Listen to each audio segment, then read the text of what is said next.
One thing that comes to me is leadership more difficult now? Is it becoming more difficult? I mean, things are coming at people so fast with social media. It's a totally different environment than we had when we were growing up and other generations. So is the task of leadership more difficult because of that? Yes. And social media has turned out to be a two-edged sword. On one hand, it gives access to people to join in the conversation, to have Twitter and one thing and another, so that it is democratizing in that sense.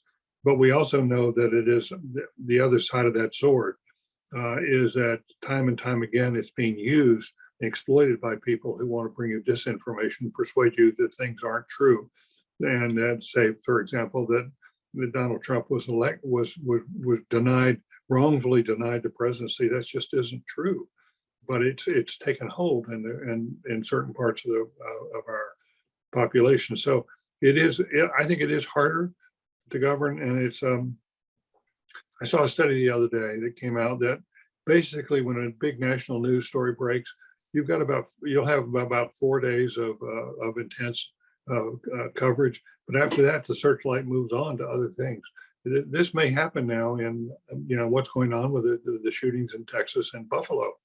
They may disappear off our public screen very quickly and nothing happens, and we wonder why people don't take government seriously, or why they're exhausted with it, or they've lost their faith in it, because we're not producing results and we're not sticking with the subject at hand. It would be good if we just took one of these crises that we've been talking about and solved it. And then people would feel, okay, maybe we can take another one now. But we've got to have sort of a going to the moon kind of quality about this, a can-do quality. Yeah, I think that I'd take any one of them to solve, exactly. Because there is that feeling of more problems and less action on them.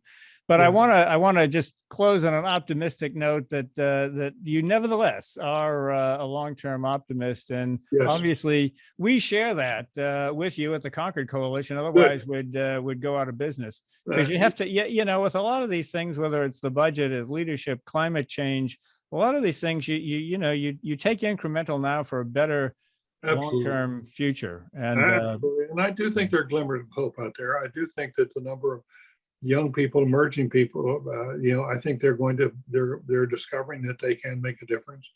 And I think that's going to, I think you're going to see a transformation over the next 10 or 15 years. We may or may not be around to see it, but I think it's coming. And I think it's going to be positive for the country.